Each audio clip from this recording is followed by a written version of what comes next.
Hi guys, welcome to my channel. You're on Deaf Gowing Camping. I'm uploading a couple of videos that I did earlier. It seems like they're uploading out of order. Some are longer, some are shorter. So I put part one and part two so you could see. But our marina is having a tenant appreciation party today, and I went down and checked it out with States. Didn't stay for too long, but I got a big old plate of food that I'm going to save for dinner. We got a roll, we got some butter, we got some dead cow, we got some beans, and we got some corn on the cob. So I'm going to grub down on this later. I'd already eaten lunch, so hold on, I got to put this in the fridge.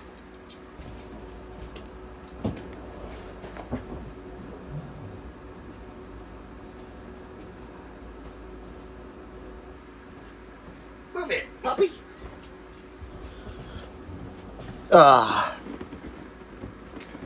So while those are uploading, making this video for you guys, so welcome to Storytime with Pete.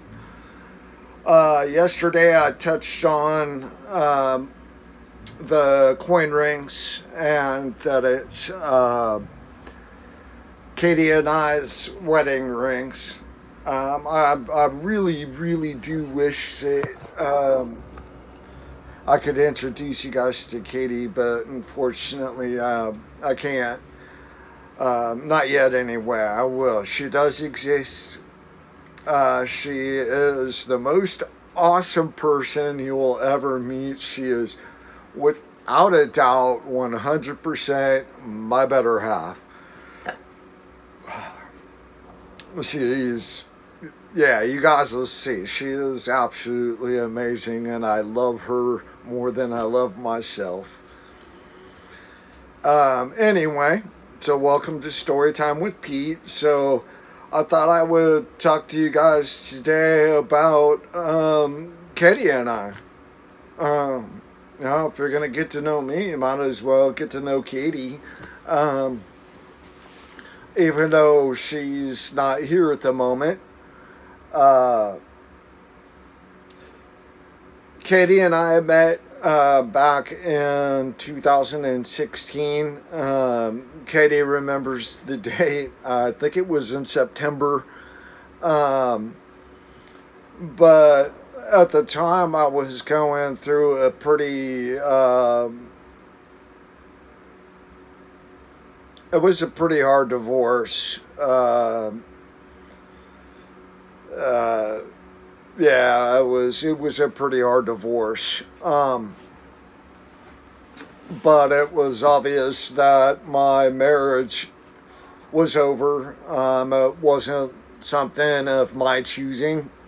But, you know, life happens, and people change, and, you know, people fall out of love, and that was kind of the case with my ex-wife.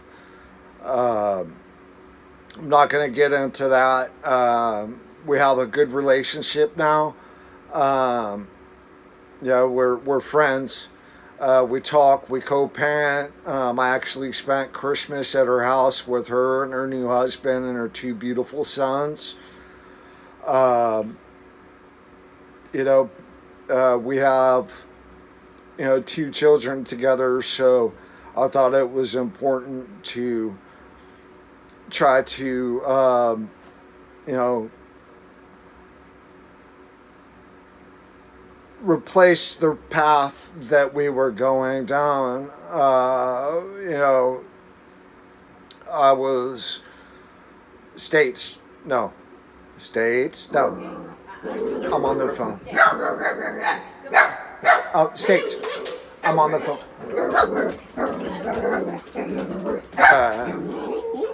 My neighbor, Tinkerbell. States always likes to say hi to her.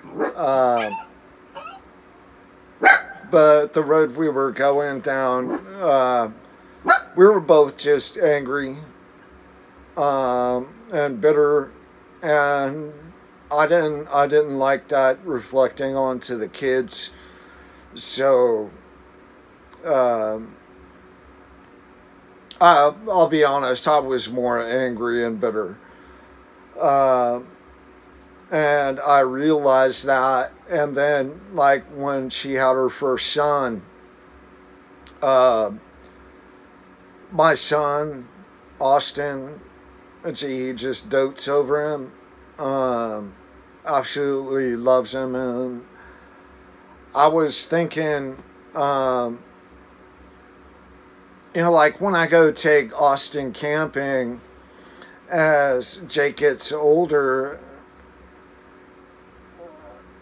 I could put myself in Jake's shoes. Like, why can't I go with my brother just because that's not my dad? And I didn't want anybody to feel like that, especially a little boy that had absolutely nothing to do with anything. So I reached out to my ex-wife Shauna, and I sent her an email, and we sat down and we had a good talk for the first time in a couple of years. So that was a healing moment, not just for me, but also for Shauna, and for my daughter, and for my son, and for her husband, and for her two boys.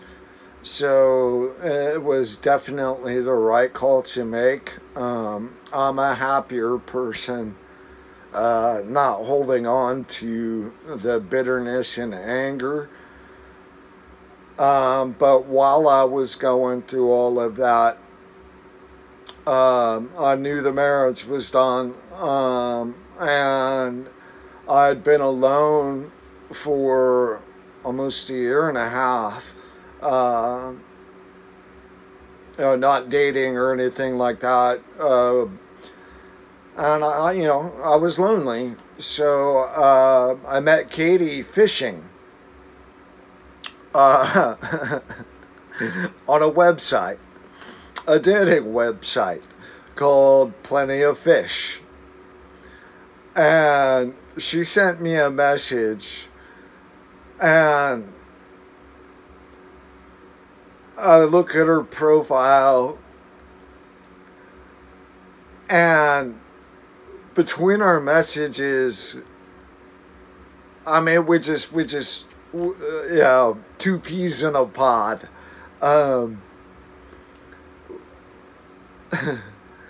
But opposite ends of the magnet, if that makes any sense. I mean,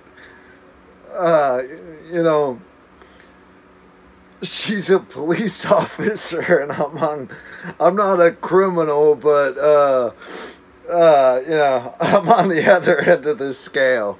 I've got a lot of respect for police officers, but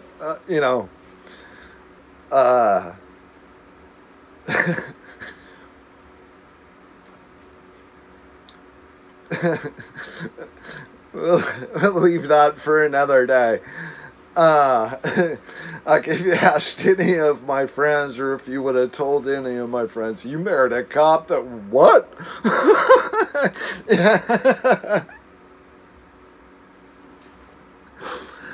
But I mean, we got along just so well,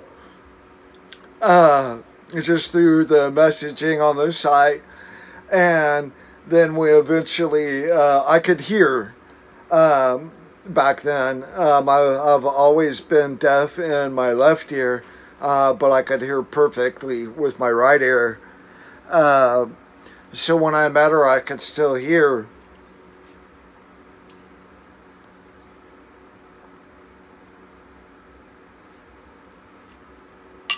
And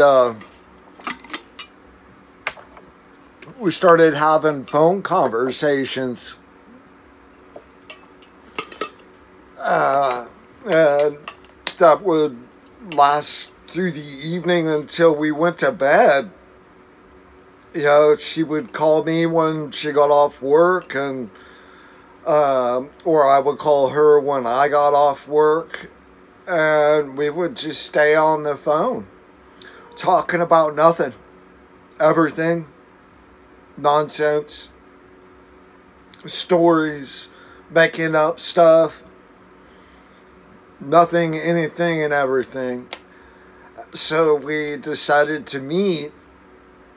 And at the time, Kitty was working in Oakland, but she lived in Lathrop. And, you know, being a female, I could totally understand her feeling more comfortable coming to my house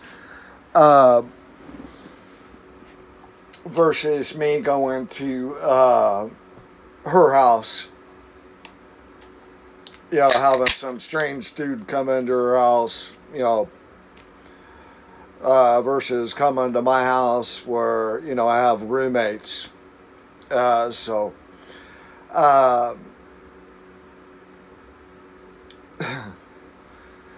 she came down and visited.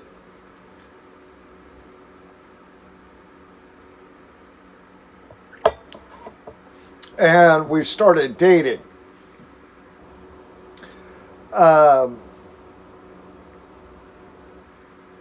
It was a couple of months, I'll be honest, and just like I was with her, I was dating. I wasn't just dating Katie, I was dating. I was with all the girls, and each one of them, if they happen to be watching this video, they will all attest to it. I was very open and honest with my intentions. I'm dating. I'm dating other women. If you don't like it, that's cool. We don't work out. You know, I'll go find another girl.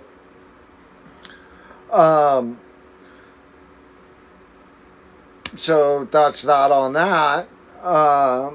So Katie was aware that I was seeing other girls.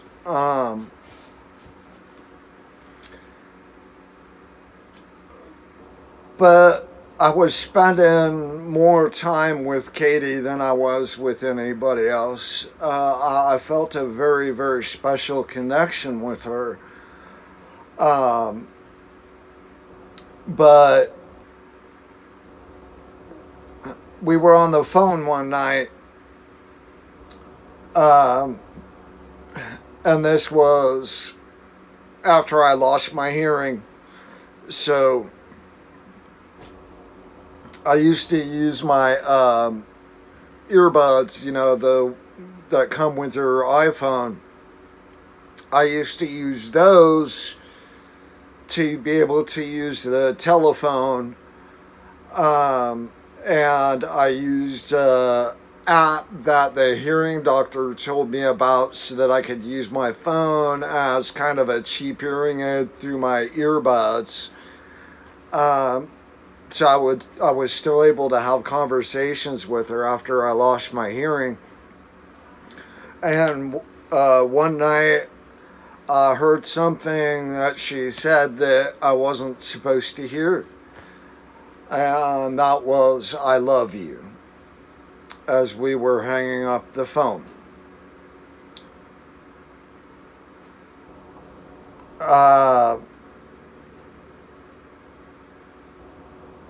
I didn't exactly know how to deal with that.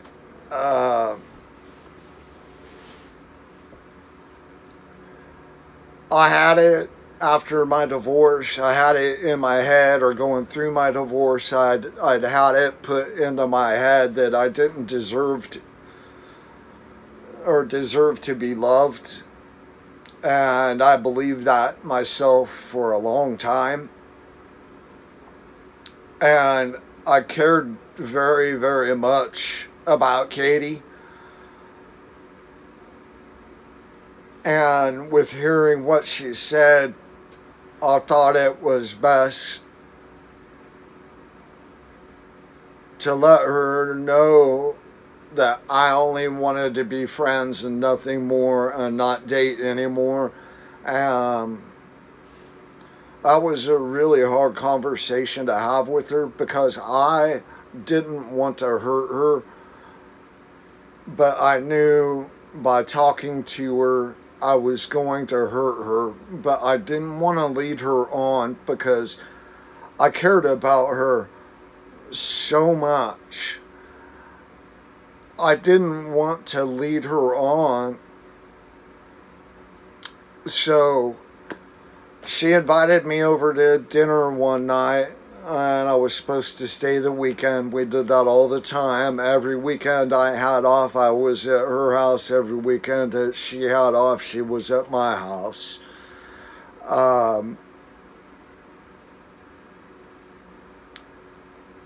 I just, I didn't want to hurt her. So, she got upset with me for a while. And I understand why. Didn't talk to me for a while. And again, I understand why. But ultimately, she came to the conclusion that she would rather have me in her life as a friend than not have me in her life at all.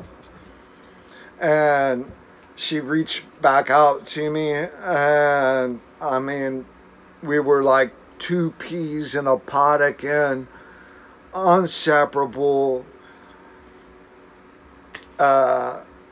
Through that period, which was a couple of years, I stopped dating other girls altogether. I spent all my time with Katie. Everybody around me was telling me, dude, you love her. Nah, man, we're just best friends. No, bro, I see how you look at her, dude. You love her. No, dude, we're just friends.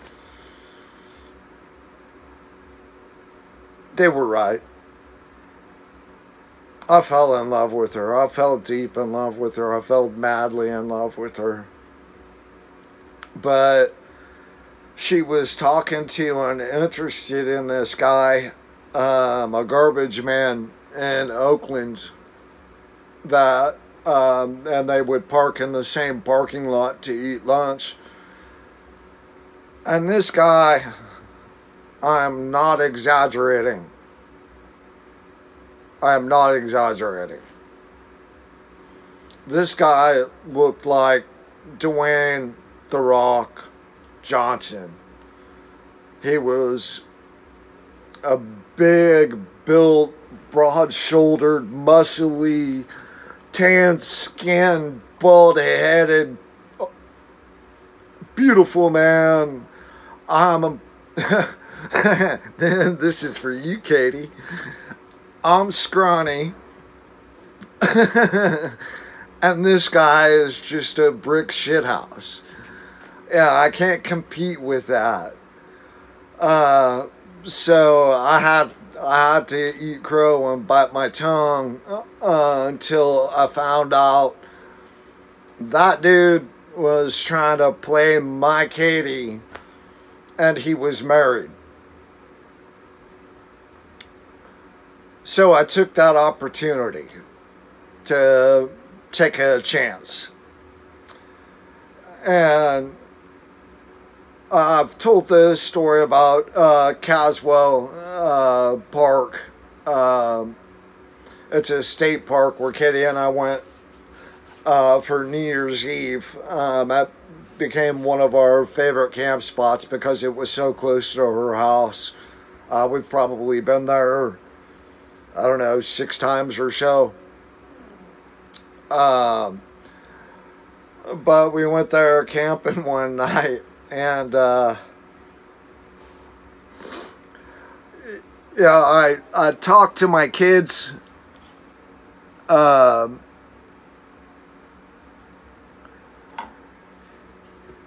when I was dating.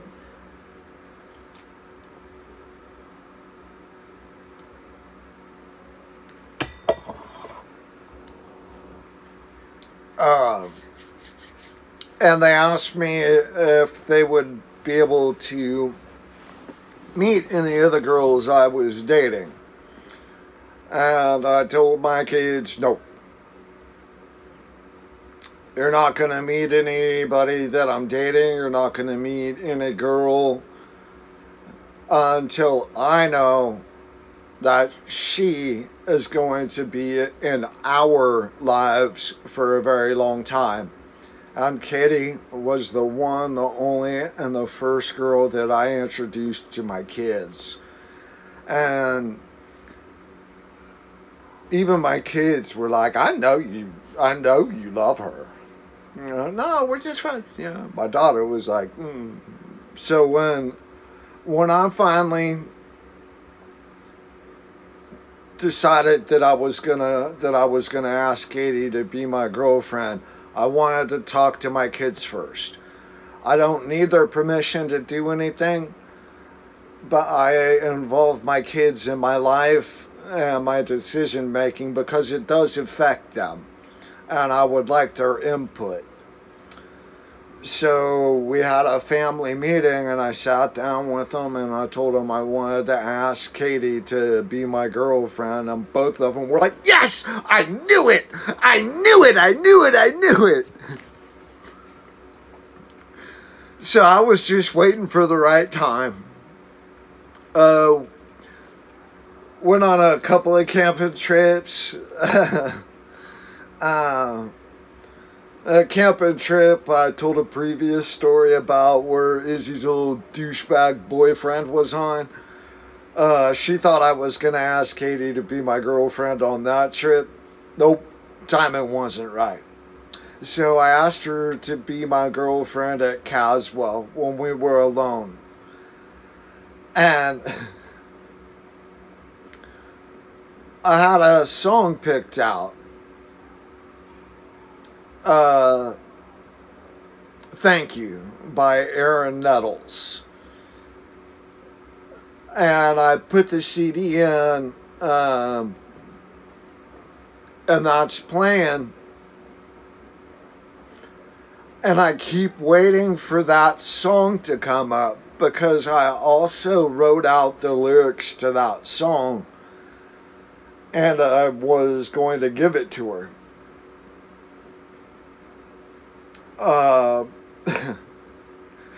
Katie, we're sitting around the campfire, and Katie kept up and getting up and going over and skipping over the song to listen to a different one.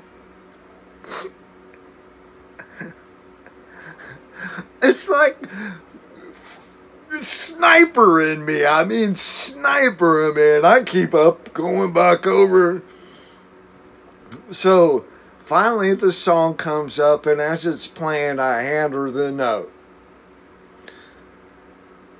It's the lyrics written out, and as the song ends, I look at her, and I say, this is me asking you to be my girlfriend. And she didn't understand what I said. She thought I was saying, because the song is thank you, she thought I was saying thank you for being my girl friend. No, this is me asking you to be my girlfriend because you're so special to me. And then I kissed her. And then she got it. And then she got it. And her eyes lit up and she goes, I can kiss you anytime I want now? Absolutely.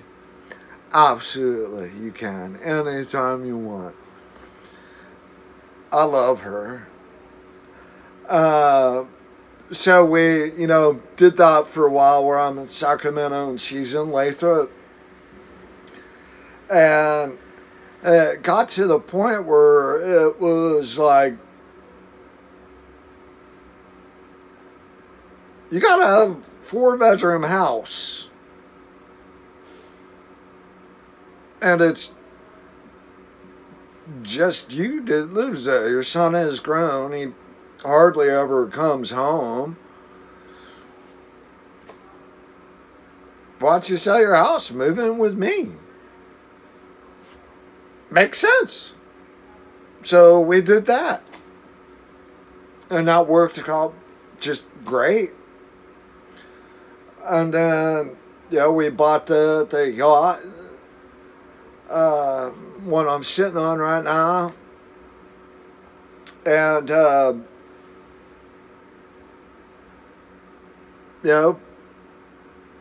with COVID, we ended up moving onto the boat. And then, since we were on the boat, we got kicked out of the old marina, moved down here. So now we're in here full time. Asked Katie to marry me the first night we got here. I had that planned for a while. I'll save that story on how I asked her to marry me just for me. Kind of a special story for me, so I'm going to keep that one. And year later, on our anniversary of dating and becoming boyfriend and girlfriend as a couple, we got married down at Folsom Lake by a good friend of ours, Darren Jolie. Hey, Darren. Who got ordained as a minister. And his daughter, Taylor, was there. Hey, Taylor. As a witness. And, it was just basic, simple vows on a very hot day. And we said, I do. Went out and met some friends up in old Folsom and spent the evening, and I actually ended up getting sick.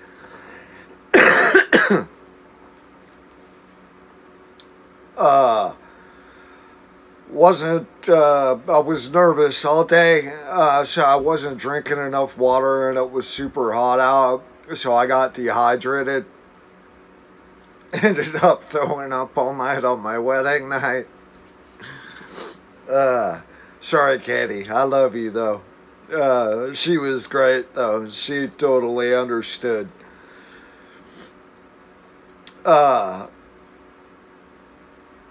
And that's how Katie and I became married. And we've been living here at Oxbow since 2021. And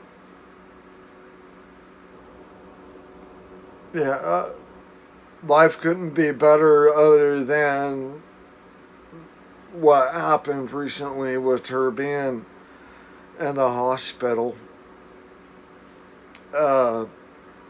But life will get better again.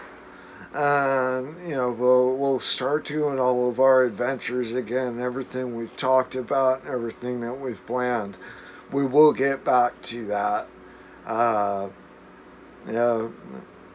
It's still dark out, and they say the night is darkest before the dawn, but I know that the sun is going to come up on our situation. I almost lost her, but she's a fighter. She's the strongest person I know. I love her. I love you, Katie. Catherine Ann Gowan Potter. I love you. You are my Katie. You're my angel. You're my queen. You're my everything. I can't wait for you to come home. Okay, well, I guess that does it for today's video. Hope you liked it. If you didn't like it, I really don't give a shit. Sorry. That's just me. But you can hit the dislike button. I don't care. But if you could hit the like button, subscribe, share, please comment. I guess I should say hit the notification bell, but you know, I'm just starting to learn all this crap. Anyway, stay tuned for the next video. I'll see you guys in the next one. Peace out.